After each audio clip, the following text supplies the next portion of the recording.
Meus irmãos e irmãs, a paz do Senhor a todos. O Senhor é bom e Ele cuida de nós. Verdadeiramente o Senhor é bom e Ele tem cuidado de nós. Graças a Deus por estarmos reunidos mais uma vez em Sua presença para louvarmos o Seu nome. Outubro já está indo embora, nossa última semana de outubro, e até aqui o Senhor tem nos ajudado.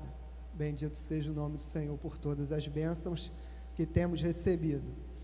Como o Felipe sempre diz aqui, né? É sempre motivo de gratidão ao Senhor, porque você sobreviveu e tem sobrevivido a uma pandemia, a um período pós-pandêmico, e só isso já seria motivo de nós glorificarmos o nome do Senhor. Graças a Deus, tudo que o Luiz cantou aqui casa muito com aquilo que nós vamos refletir um pouco nessa noite, que é sobre a santidade de Deus, sobre a grandeza de Deus, sobre a pessoa de Deus. E a gente não tinha combinado esses louvores que ele cantou, mas o Espírito Santo já nos ministrou através dos louvores e vai ministrar o nosso coração através da reflexão aqui em Apocalipse capítulo 2. Vamos ler os versículos do 1 ao 7. Essa é a minha terceira exposição da palavra aqui na casa e a terceira exposição no livro do Apocalipse. Nós já falamos sobre o capítulo 1, a revelação de Jesus Cristo. Nós já falamos sobre o amor de Deus aqui no livro do Apocalipse, e hoje vamos falar um pouco sobre a santidade de Deus, sobre o totalmente outro. Nessas reflexões aqui do livro do Apocalipse, eu geralmente gosto de utilizar alguns livros, e se você depois quiser se aprofundar, são o livro do Apocalipse, escrito pelo N.T. Wright, da editora Thomas Nelson. Tem o livro Santidade, do Ed Renekiewicz, que é um material muito bom para a sua reflexão e para o seu devocional. E 2 livros sobre Apocalipse, também da Thomas Nelson, que é Lendo o Apocalipse com Responsabilidade e o Apocalipse para Todos. Às vezes a gente olha o livro do Apocalipse, o livro do Daniel, o profeta Ezequiel, e são profetas que falam sobre períodos futuros, e a gente às vezes se assusta. Mas a nossa ideia nessas reflexões é perceber que, além das figuras fantasmagóricas, dos dragões, das bestas que existem aqui nos livros, e às vezes essas figuras nos afastam da leitura, o mais importante é nós percebermos o início do livro e a sua sustentação, que é exatamente a imagem não dessas figuras, mas a imagem do próprio Cristo Jesus. O livro não começa falando sobre essas imagens que nos espantam, mas o livro sempre começa falando sobre a imagem da pessoa do Cristo, ou a imagem de Deus, e ela nos dá toda a sustentação para aí sim, quando começar a surgir imagens de taças, de trombetas, da ira de Deus, do dragão, a gente, mesmo que não consigamos entender alguns significados, mas a base já foi estabelecida, que é entender o amor de Deus, a santidade de Deus, o poder de Deus e a sua soberania no percorrer da história. Versículo 1, capítulo 2. Ao anjo da igreja em Éfeso escreva: essas são as palavras daquele que tem as 7 estrelas em sua mão direita e anda entre os 7 candelabros de ouro. Conheço as suas obras, o seu trabalho árduo, a sua perseverança.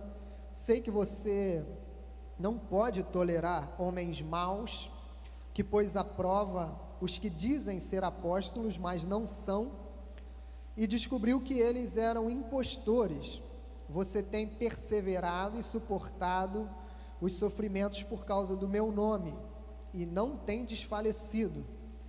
Contra você, porém, tenho isto: você abandonou o seu primeiro amor. Lembre-se de onde caiu, arrependa-se e pratique as obras que praticava no princípio. Se não se arrepender, virei a você, tirarei o seu candelabro do lugar dele, mas há uma coisa a seu favor: você odeia as práticas dos nicolaítas, como eu também as odeio. Aquele que tem ouvidos, ouça o que o Espírito diz às igrejas. Ao vencedor darei o direito de comer da árvore da vida que está no paraíso de Deus. Então, esse texto fala sobre a igreja de Éfeso. Você sabe que João estava preso na ilha de Patmos, o Espírito Santo lhe revela aquilo que ele deveria falar às igrejas, e ele começa o texto falando sobre essa carta à igreja de Éfeso.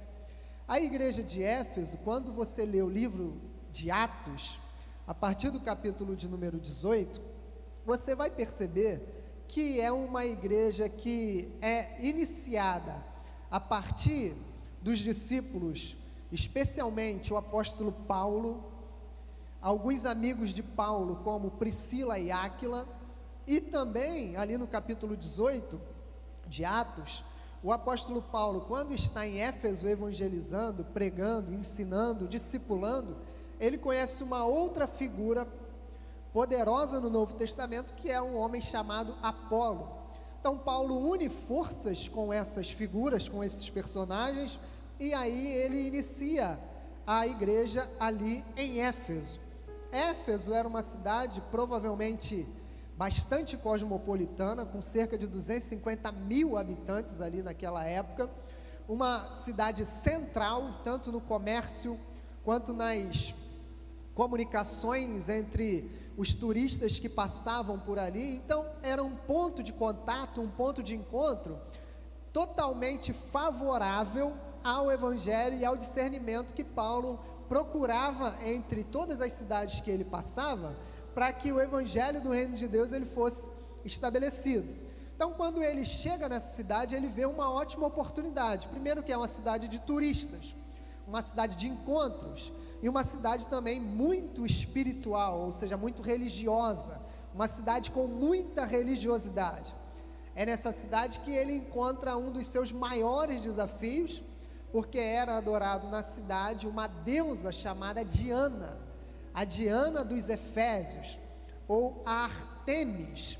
E essa deusa, ela era compartilhada, era comungada, era adorada por praticamente todos os habitantes daquela cidade. E havia montes naquela cidade de adoração a essa deusa. Então, quando Paulo chega na cidade, ele confronta as estruturas sociais, as estruturas políticas, as estruturas econômicas e também as estruturas religiosas. E durante muito tempo havia um planejamento nas viagens missionárias de Paulo.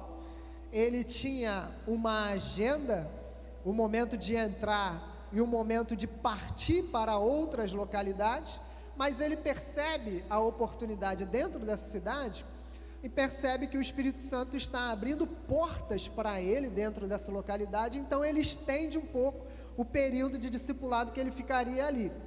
Quando ele estende esse período, a igreja se fortalece de uma maneira muito grande, tanto que quando você lê os textos do Novo Testamento, você observa que a igreja em Éfeso, ou a carta de Paulo aos Efésios, revela uma igreja muito poderosa, uma comunidade com muitos dons, uma comunidade com muitos talentos, uma comunidade muito forte, com muita solidez, porque Paulo tinha ficado bastante tempo ali. Quando ele sai, provavelmente Timóteo assume em algum momento.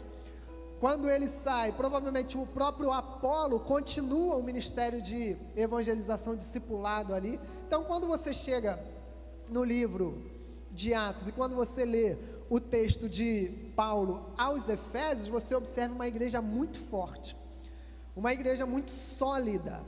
Isso mais ou menos aí a gente está por volta do ano 50, do ano 60, porque Paulo provavelmente morre em 64. Quando o apóstolo João recebe a revelação, aqui por mais ou menos a década de 80 e 90, você vê, passam-se cerca de 30 anos, E essa igreja, que era uma igreja forte, era uma igreja viva, era uma igreja dinâmica na cidade, agora ela recebe de Deus uma carta através de João, mas tem uma recomendação, que quando nós vemos essa recomendação, parece que não é a mesma igreja.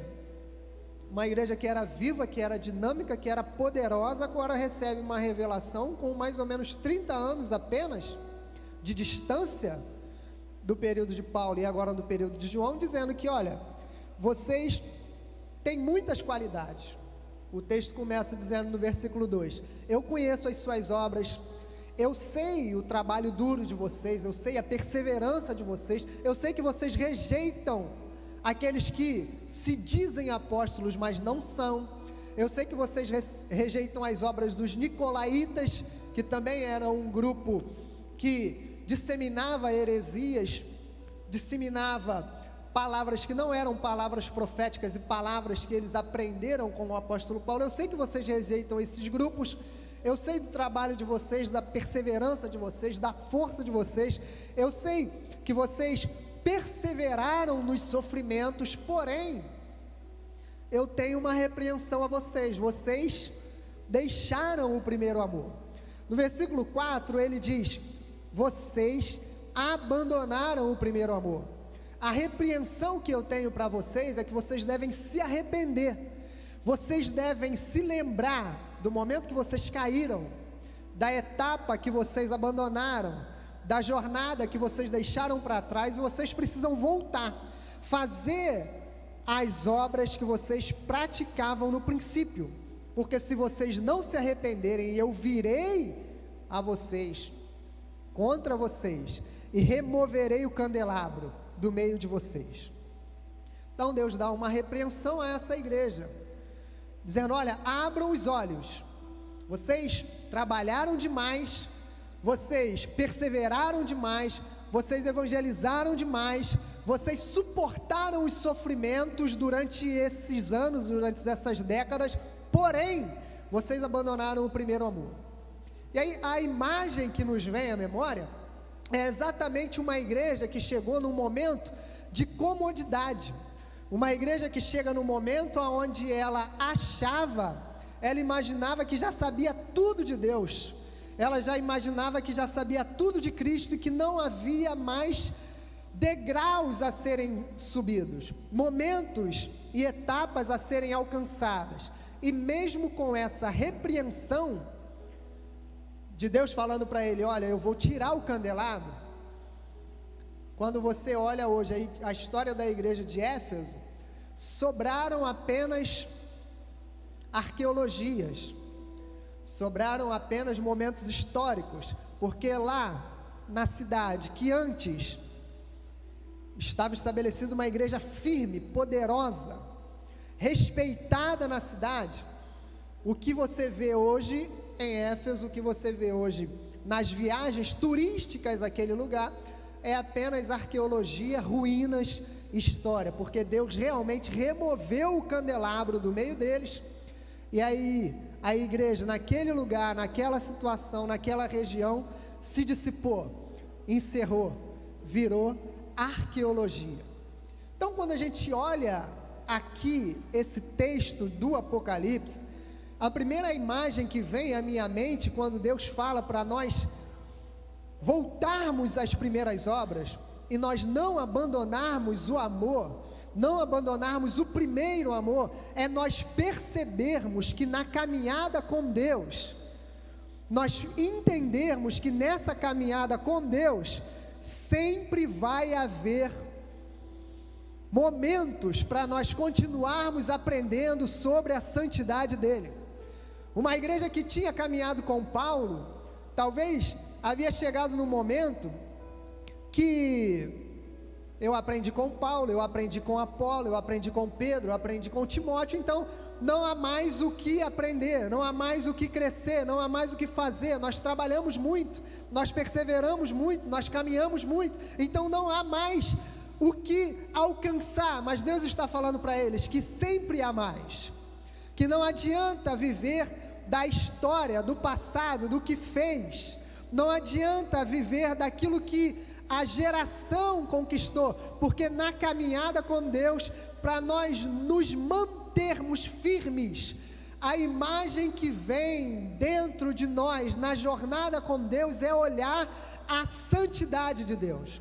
Porque quando nós olhamos a santidade de Deus, quando nós percebemos que Deus ele é totalmente outro, quando nós percebemos que Deus ele, como foi cantado, não é apenas mais um, ele não é apenas dentro dos deuses o maior, quando nós percebemos que ele não é dentro do panteão grego, do panteão romano, além dos outros deuses, quando nós percebemos a santidade de Deus como Deus sendo totalmente outro, isso faz com que o nosso amor por ele nunca receba como repreensão a necessidade de nós voltarmos ao primeiro amor, porque quando temos na nossa imagem a santidade de Deus, o caráter de Deus, a figura de Deus como sendo totalmente outro, nós sempre vamos perceber a necessidade de estarmos agarrados nesse amor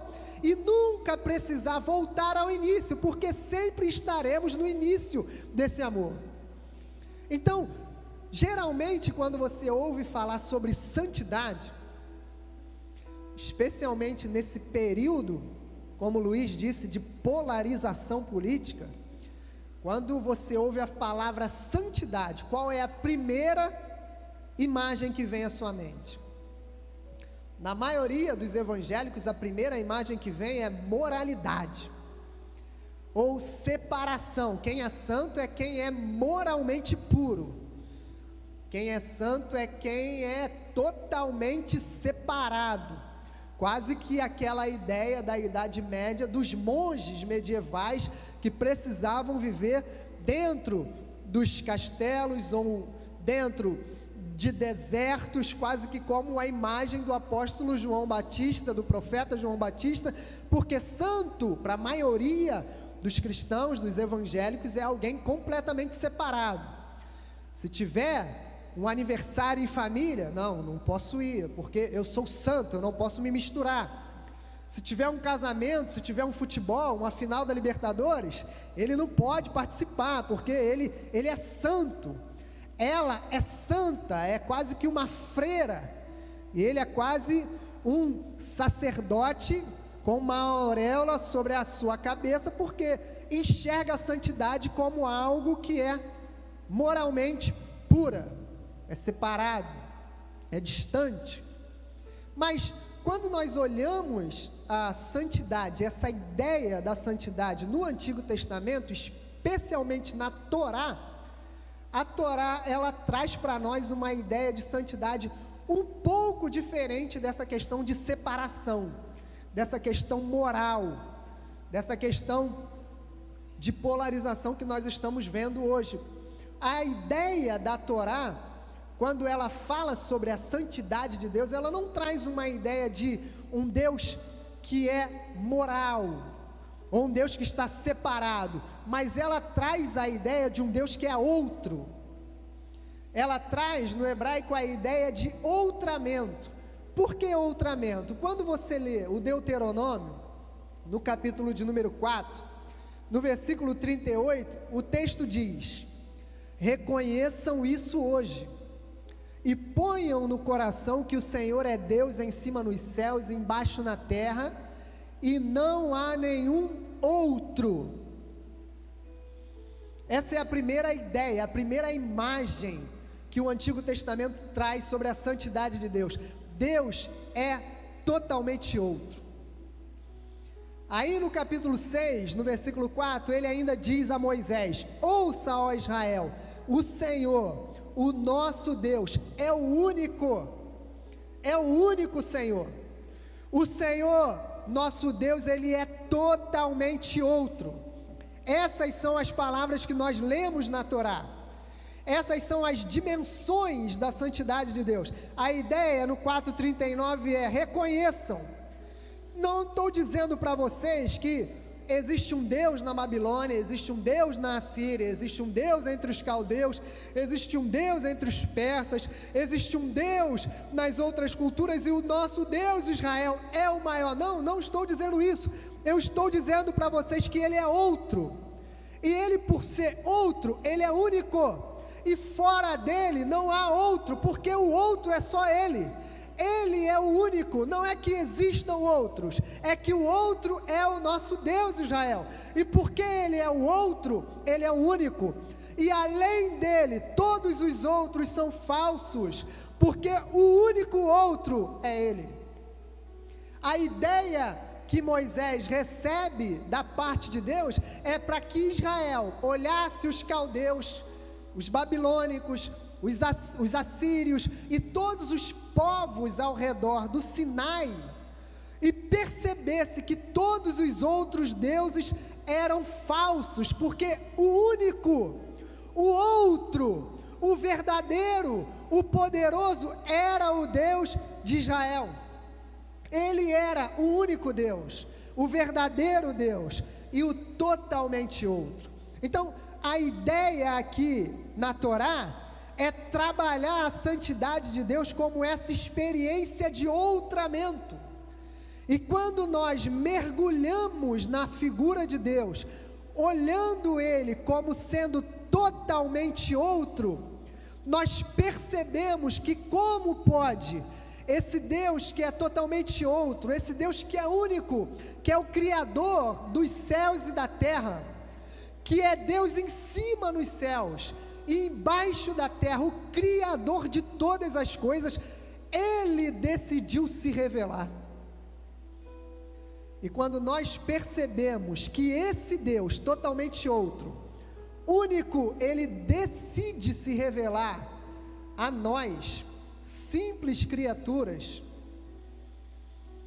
Criador do universo, de todas as galáxias, de todas as estações, Criador de todos os mundos e submundos, de tudo aquilo que a gente conhece, de tudo aquilo que a gente não conhece, poderoso no céu, poderoso na terra, poderoso embaixo da terra. Quando nós percebemos que esse Deus, Criador, Supremo, poderoso, outro, Ele decidiu se revelar a nós e amar-nos como sendo seus filhos e filhas, a nossa experiência com Ele não sai do primeiro amor, porque a nossa imaginação, o nosso raciocínio, o nosso intelecto não consegue alcançar a grandeza da imagem desse Deus que é único, que é poderoso, que é verdadeiro, que é Senhor, e que disse que nos ama, e que além de dizer, provou esse amor na cruz do Calvário. Então a Torá, ela sugere uma diferença nessa relação. A imagem é que nós não agora vamos nos relacionar com Ele, porque Ele depende que a nossa caminhada seja eticamente moral, eticamente separada. Ele não depende que a nossa caminhada seja uma caminhada aonde o olhar do outro vai perceber em nós alguém totalmente puro, mas o que Ele exige de nós é o reconhecimento dEle como sendo totalmente outro, como sendo totalmente único, como sendo totalmente verdadeiro, a ponto de nos relacionar com Ele, não agora como uma caminhada moral, uma caminhada totalmente ética, uma caminhada totalmente pura, porque isso ninguém vai conseguir fazer, mas nós caminhamos com Ele, entendendo que dentro dessa caminhada, o que Ele exige de nós, é percebermos que Ele é totalmente outro, e mesmo Ele sendo outro, tão grande, tão poderoso, tão excelso, decidiu nos chamar de filho, e nos dá o direito de lhe chamar de Pai, e nos dá o direito, como o apóstolo João recebe aqui, que aquele que vencer, eu lhe darei de comer da árvore da vida que está no paraíso de Deus. Então isso muda a nossa figura e a nossa caminhada evangélica, porque agora a gente não caminha mais com Ele, percebendo Ele como alguém que precisa estar lá constantemente, com o seu caderno na mão, anotando nossos pontos fracos, as nossas fraquezas, os nossos pecados, os nossos erros, os nossos medos. Não, a nossa relação com Ele da santidade é, em primeiro lugar, olhar essa santidade como sendo totalmente outro, como sendo o único Deus, e Ele é outro em relação a todas as noções de Deus e deuses, de tudo aquilo que Israel havia vivido e experimentado, justamente porque não há outro. O Deus que se revela a Israel, Ele é o grande outro. Então, a gente percebe que Deus, que essa experiência da santidade, ela é uma experiência fundante, porque é a tomada da consciência de que diante de Deus estamos face a face com aquele que é totalmente outro, uma expressão usada por Karl Barth, o maior teólogo protestante do século XX.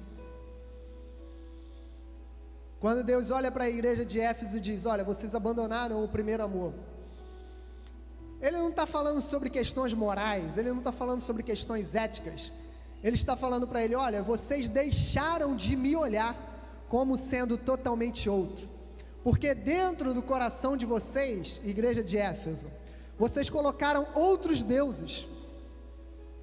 Vocês deixaram o coração de vocês ser preenchido por outros deuses, e vocês se esqueceram daquilo que eu disse para Israel, que não existe outro. Eu sou totalmente outro. E aí a igreja de Éfeso provavelmente deixou o dom se tornar um Deus, porque o dom também pode ser um Deus dentro do nosso coração. Talvez a igreja de Éfeso deixou aquilo que eles já haviam feito de obras se tornar um dom, e viveram a história com histórias do passado. Então, tudo aquilo que eu já fiz com Deus, tudo aquilo que eu já fiz para Deus e por Deus, e deixaram ídolos serem gerados e crescer dentro do seu coração. E aí Deus precisa falar para eles: olha, vocês precisam voltar ao primeiro amor. E voltar ao primeiro amor é experimentar essa capacidade de perceber na caminhada esse amor de Deus revelado na sua santidade. E é até interessante como agora, em tempos de relativismo, existem algumas coisas que, para nós sermos politicamente correto, a gente não pode dizer, mas com todo respeito a outras religiões e a outras culturas e a outros tipos de espiritualidade, a lição que a igreja em Éfeso nos ensina sobre Deus sendo totalmente outro, em primeiro lugar, é que Ele não se compara a ninguém. Não há nada, nem ninguém que se compare a Ele. Então, quando nós dizemos que nós cremos em uma verdade absoluta, porque quando nós afirmamos que Deus é único, automaticamente nós estamos dizendo que todos os outros são falsos, todos os outros são ídolos, todos os outros são mentira, e nós afirmamos que o Cristo Jesus, que é a Trindade, que o Deus Pai, o Deus Filho, o Espírito Santo, apenas eles são verdadeiros, porque fora deles não há nada. Então, não é que Ele seja o maior, é que Ele é único. Ele não é apenas maior do que os deuses no Islã, do que todos os outros deuses no kardecismo, do que todos os outros deuses no candomblé, ou na umbanda, ou na quimbanda, ou nas religiões orientais. Não, Ele não é que Ele seja maior do que os outros deuses, é que não há competição, entende? Não há outro, Ele é o único, todos os outros são ídolos do coração, todos os outros são falsos, não tem nem como competir, porque não existe competição. Ele não tem arqui-inimigos, porque Ele é o único Senhor, Ele é o único soberano, Ele é o totalmente outro. Por isso que quando o Karl Barth, o maior teólogo do século XX, diz que Deus ele é o totalmente outro, é porque ele não tinha imagens para expressar, para pronunciar essa santidade de Deus. Então o que ele vai dizer para se referenciar a Deus? A única coisa que ele recebeu de revelação na sua cognição foi que eu preciso chamar a Deus de totalmente outro, porque fora dele não existe ninguém. Fora dele não existe opção. Ele é o maior, ele é o Rei dos reis, ele é o Senhor dos senhores, ele é o Todo-Poderoso. Ninguém se compara a ele. Por isso que no Salmo 115, quando Israel estava sempre caminhando ali na sua idolatria, Cristo, junto com os profetas, junto com o Espírito Santo, junto com os sacerdotes, precisava fazer o povo de Israel sempre voltar. E um dos textos que nós mais conhecemos e citamos é exatamente o Salmo 115, que ele diz assim: não a nós, Senhor, não a nós, mas ao teu nome seja toda a glória, por amor e por tua fidelidade, porque as nações dizem: aonde está o Deus deles? O nosso Deus, ele está nos céus, faz tudo como deseja, mas os seus ídolos não passam de objetos de prata e ouro, formados por mãos humanas. Eles têm boca, mas não falam, eles têm olhos, mas não veem, eles têm ouvidos, mas não ouvem, eles têm nariz, mas não respiram, eles têm mãos, mas não apalpam, eles têm pés, mas não andam, têm garganta, mas não emitem som. Aqueles que se fazem ídolos e neles confiam, são exatamente iguais a eles. Ó Israel, confie no Senhor, Ele é o seu auxílio e o seu escudo. Então Deus estava dizendo para Israel: todos os outros deuses são ídolos. E aqui dentro dos deuses e dos ídolos, você pode colocar inúmeras situações. Você pode colocar o sexo, você pode colocar o poder, você pode colocar o dinheiro, você pode colocar até mesmo o seu voto no seu candidato, pode ser o seu ídolo. A questão da polarização hoje talvez seja o maior Deus no cenário evangélico político brasileiro.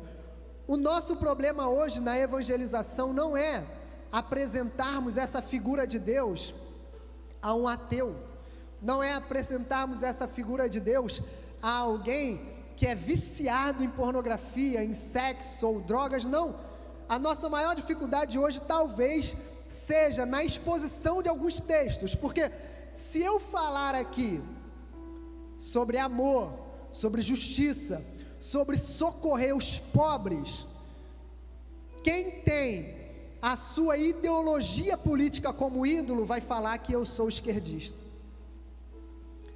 Se por outro lado, se eu falar aqui sobre ética, sobre moral, ler o capítulo 5 e 6 de Mateus, não, você é de extrema direita, porque a ideologia política hoje é o maior ídolo.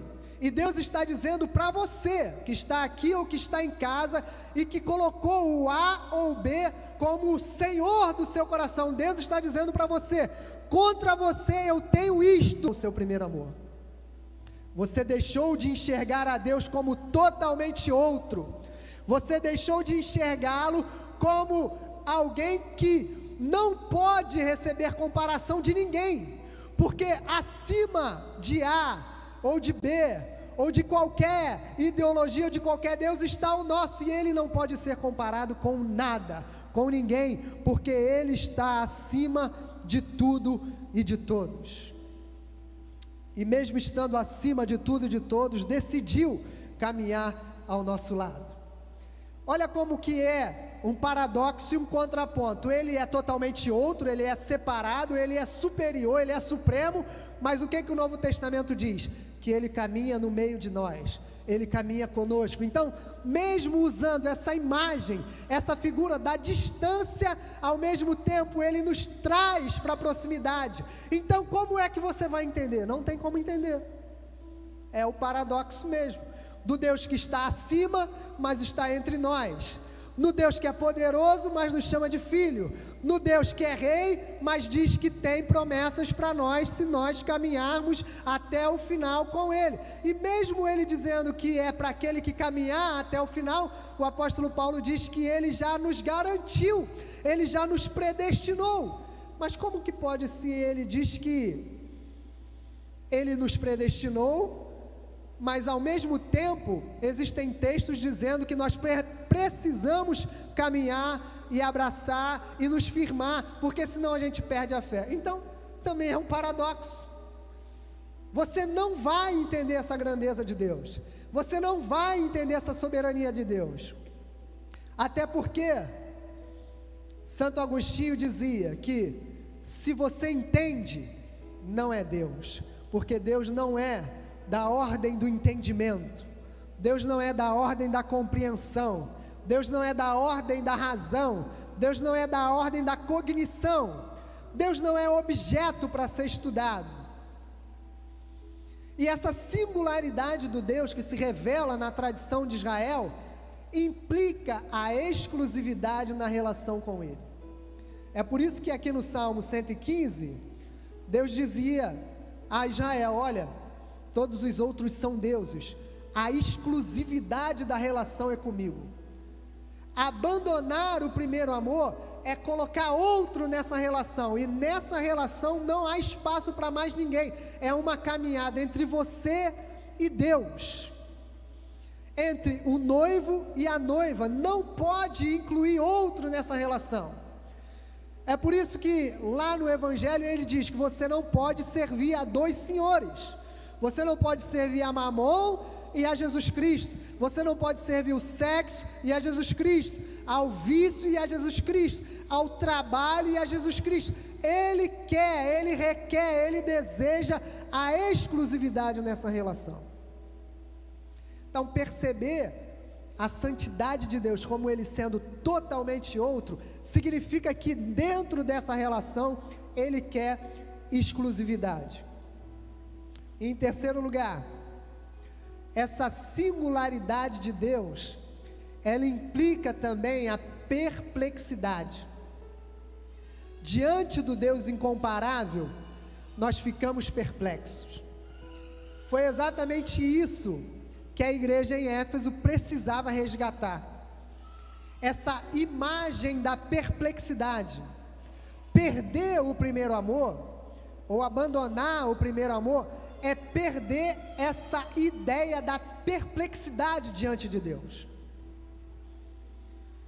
E às vezes a gente perde essa imagem, a imagem do assombro, a imagem do alumbramento, a imagem da perplexidade, a imagem do dobrar os joelhos, a imagem de olhar a Deus e perceber que nós estamos diante de alguém que é totalmente outro e nos assusta o seu poder, e ao mesmo tempo que nos assusta, acalenta o nosso coração. Ao mesmo tempo que acalenta o nosso coração, nós ficamos temerosos com o seu poder, porque pode ser que a qualquer momento a sua ira venha cair sobre nós, mas ao mesmo tempo que nós ficamos temerosos, nós ficamos acolhidos pelo Espírito Santo, e ao mesmo tempo nós estamos numa caminhada de perplexidade, de gratidão, de temor e de assombro diante desse poderoso Deus. Mas sabe o que é que me espanta? Algumas relações com Deus que não ficam mais assombradas com esse poder, que não conseguem mais ler o texto, que não conseguem mais participar dos momentos de comunhão e perceber o lugar que Ele está, não consegue mais perceber essa perplexidade, não consegue mais se assombrar com essa imagem. Meu irmão, minha irmã, em vários textos do Antigo Testamento, A Bíblia diz que Ele é tão poderoso que Ele colhe as águas do oceano com a palma de suas mãos. Ele diz ao trovão: vai, e Ele diz à estrela: vem. O texto diz que com a sua palavra Ele criou os céus e a terra. O texto diz que com a sua palavra Ele vai destronar Satanás e os impérios. O texto diz que a imagem de Deus é uma imagem de poder, é uma imagem de glória, é uma imagem de alguém que está assim assentado num alto e sublime trono, que nada foge do seu controle. Mas o que me espanta é algumas relações com Deus, como se Ele fosse um bichinho de estimação, como se Ele fosse um bichinho de pelúcia, um tratamento com Deus, uma relação com Deus, totalmente voltada para aquilo que Ele pode fazer. E é interessante como que em algumas relações, e até em algumas orações, em algumas palavras, a pessoa diz assim: meu irmão, minha irmã, você precisa colocar Deus contra a parede para Deus fazer. Me diz aí como que você vai você coloca eu que sou pequenininho contra a parede, eu coloco meu filho contra a parede, você coloca várias coisas e situações e pessoas contra a parede, mas como é que você coloca esse Deus contra a parede? Que relação é essa com Deus, meu irmão e minha irmã?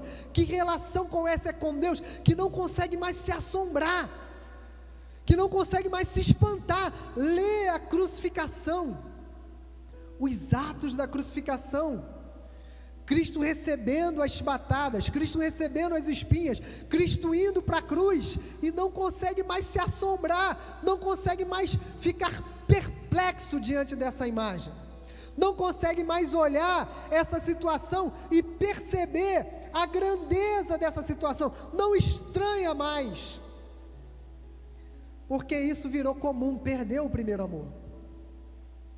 Você precisa voltar a trancar a porta do seu quarto, dobrar o joelho e falar: Senhor, eu só saio daqui quando eu ficar totalmente perplexo diante de quem você é. Eu só saio daqui quando eu me assustar. Nem que eu tenha que ficar sem comer, nem que eu tenha que ficar sem beber, nem que eu tenha que trancar a porta, mas eu quero voltar a esse amor que se assombra, que se assusta, que percebe que não está diante de Maomé, não está diante de um Deus Hare Krishna, não está diante de uma figura feita por mãos humanas, mas está diante daquele que criou os céus e a terra, diante do seu Pai, diante daquele que diz que você é filho e que te ama e que te deseja que essa relação volte a se assustar. Mas não é um assombro, apenas um assombro que traz você a temeridade, mas é um assombro nessa grandeza. Como pode um Deus tão grande, tão poderoso, um Deus único, me amar dessa maneira? E não é por aquilo que você faz, não é por aquilo que você fez, e muito menos por aquilo que você fará. Ele te ama por causa do amor, da graça, da misericórdia dele. E como você vai explicar? Não tem como explicar. Ele decidiu te amar. Então essa relação de amor só pode causar a nós espanto, porque estamos acostumados a viver em uma sociedade completamente capitalista, em uma sociedade de troca, aonde as relações são relações de interesse, aonde as relações são relações onde eu só caminho com você se você... Opa, parou? Me dá uma ajuda aí, pessoal da mídia. Aonde eu só caminho com você dependendo daquilo que você me oferece em troca. Mas a relação com Deus não. A relação com Deus está baseada no amor. A relação com Deus está baseada nessa fidelidade, está baseada nessa graça. Então, em quarto lugar, perceber a santidade de Deus como Ele sendo totalmente outro, é que diante dEle estamos em estranhamento, porque Ele não pode ser capturado, ele não pode ser domesticado. Deus não pode ser dissecado. Deus não pode ser explicado. Um teólogo certa vez estava sentado na areia da praia, escrevendo um livro sobre a Trindade. E aí ele observa uma criança com aqueles baldes de areia, e a criança estava indo até o oceano, pegando aquele balde cheio de água. A criança já havia feito um buraco, e virava água, ia na praia, pegava água, jogava no buraco da areia, pegava água, voltava, jogava no buraco da areia. E aí aquele teólogo, observando aquela situação, chamou a criança e falou: olha, você nunca vai esvaziar o oceano fazendo isso. Você acha que você vai lá, pega um balde de água, coloca aqui, e volta, pega outro balde de água, coloca aqui no buraco que você fez, isso vai acabar com a água do oceano? Não, essa água do oceano nunca vai acabar, você nunca vai esvaziar o oceano. E aí a criança não deu ouvidos para ele, pegou o balde, voltou, continuou fazendo a mesma coisa. E aí ele ficou incomodado com aquela situação, chama a criança de novo e fala: eu já não falei para você que você não vai esvaziar o oceano com esse balde, pegando a água, colocando aqui na areia, nesse buraco que você fez? Mas a criança tinha observado que ele estava escrevendo um livro sobre Deus. E a criança olha para ele: eu sei que eu não vou acabar com o oceano, pegando a água e colocando no buraco, mas você também precisa entender que você não vai colocar a totalidade de Deus nesse livro, porque Deus, ele também, assim como o oceano é grande, ele é grande demais também para caber dentro desse livro. Então eu preciso aprender que o oceano não vai caber dentro do buraco, mas você precisa aprender que Deus não vai caber dentro desse livro, porque Deus, ele é imenso, é imensurável, ele é inexplicável, ele não pode ser capturado, ele não pode ser domesticado, ele não pode ser explicado. E entender isso faz com que a nossa experiência com ele se lembre daquilo que ele disse a Moisés em Êxodo capítulo 3, versículo 13 ao 15, quando ele diz para Moisés pergunta para ele: qual o teu nome? E ele respondeu: eu sou o que sou. Quando eu chegar lá diante de Faraó, o que eu vou dizer? O que eu vou explicar? Como eu vou explicar quem é o Senhor? E aí Deus fala para Moisés: não tem como explicar, apenas diz para ele que eu sou o que sou. Na língua hebraica, a linguagem é Erie, Arche, Erie. Eu serei o que serei, ou eu sou o que sou, ou eu serei o que você precisar que eu seja. Então, Moisés, se Israel precisar de água, se Israel estiver com sede, eu sou a água. Se Israel precisar de comida, eu sou o pão. Se Israel estiver com frio, eu sou o calor. Se Israel estiver com calor, eu sou o refrigério. Diga a ele, Moisés, que eu serei o que serei, eu sou o que sou. Diga a ele que eu sou inominável. Dizer que Deus é inominável significa que não existem nomes para Deus, porque quando você coloca um nome em alguém, você define uma pessoa. Eduardo, João, Francisco, Pedro, você coloca um nome, você define, você domestica, você captura. Mas qual nome você vai colocar para Deus? Não tem nome. Então ele é o que é, eu sou o que sou. Deus não tem nome. O diabo tem nome, Satanás tem nome, mas Deus não tem nome, porque Deus é inominável. Qual nome você vai colocar para aquele que é?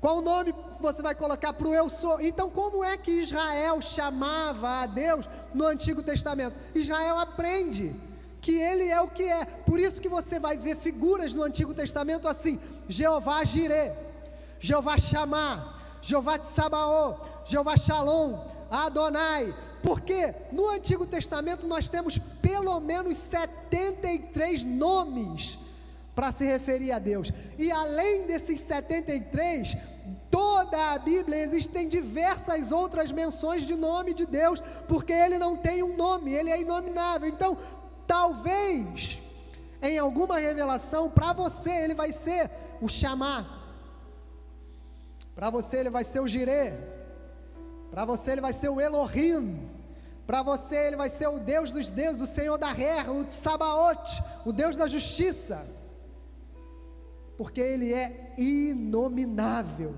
não é capturado, não é domesticado. Você não pode colocar Deus na parede, você não pode enjaular, você não pode citar 1, 2, 3 versículos dizendo: olha, agora eu sei tudo sobre Deus, eu sei quem Deus é.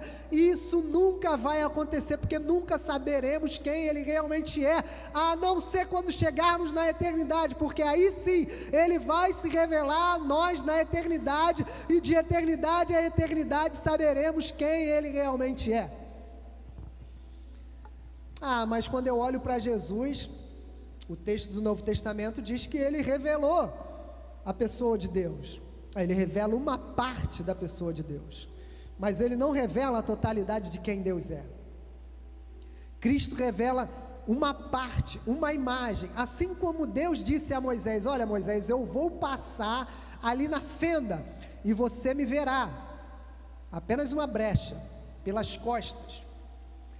Alguns rabinos dizem que nesse texto, na verdade, não foi nem as costas que Moisés diz, Deus fala o nome dele, e aí esse nome se perde na história, porque os rabinos não escrevem esse nome com reverência, e acaba que o nome de Deus se perde na história. Então, Cristo revela uma figura, uma parte, mas não revela a totalidade de quem Deus é. Se você visitou a Casa de Vida hoje, você pode sair daqui e amanhã conversar com um colega dizendo: olha, eu conheci a igreja Casa de Vida. Não, você não conheceu a igreja, você visitou a igreja, porque para conhecer a igreja demanda tempo, que a igreja não é esse momento de celebração, então demanda tempo, uma caminhada, uma jornada. E como é que pode, em 5 anos de evangelho, você dizer: eu conheço Deus? Em 10 anos de igreja você dizer: eu conheço Deus? Eu vou fazer 10 anos, se Deus quiser, agora em novembro, 10 anos de casado. Não conheço tudo da Fernanda, ela não conhece tudo de mim. Quanto mais em 10 anos de evangelho conhecer a totalidade de Deus. 20 anos de evangelho, conhecer a totalidade de Deus. Deus nunca será totalmente conhecido por nós, porque Ele não pode ser explicado, Ele não pode ser domesticado. Queria convidar o nosso irmão Luiz para cantar um louvor, pedir que você se coloque de pé. Como podemos entender e responder a essa grandeza de Deus? O Deus que é totalmente outro, Deus que é completamente soberano, o Deus que nos ama de uma forma tão incompreensível, um Deus que não cabe dentro da Bíblia, Ele não cabe dentro das Escrituras, Ele está além das Escrituras, Ele está além das nossas compreensões, Ele está além da nossa razão, Ele está além da nossa filosofia, da nossa teologia, Ele está além de todas as possibilidades. Então, como é que nós podemos responder a esse chamado para voltarmos ao primeiro amor? A única coisa que nós podemos oferecer a esse Deus, como resposta dessa santidade, é a nossa disponibilidade. Quando Deus se revela a Moisés, Moisés diz assim: eis-me aqui, Senhor. Quando Deus se revela a Isaías, Isaías diz: Senhor, eis-me aqui. Quando Deus se revela a João Batista, João Batista diz: Senhor, eis-me aqui. Quando Deus se revela em Lucas 1 para Simeão, Simeão diz: Senhor, eis-me aqui. Quando Deus se revela a Ana, Ana diz: Senhor, eis-me aqui. Então, o que é voltar ao primeiro amor. Voltar ao primeiro amor e caminhar em santidade diante desse Deus que é totalmente outro, é apenas dizer: Senhor, eis-me aqui, eu estou disponível. Não entendo, não compreendo, não explico, não conheço, não entendo, não sei. A única coisa que eu posso dizer ao Senhor é: eis-me aqui, envia-me a mim, faz em mim o que o Senhor quiser. É a única resposta à sua santidade.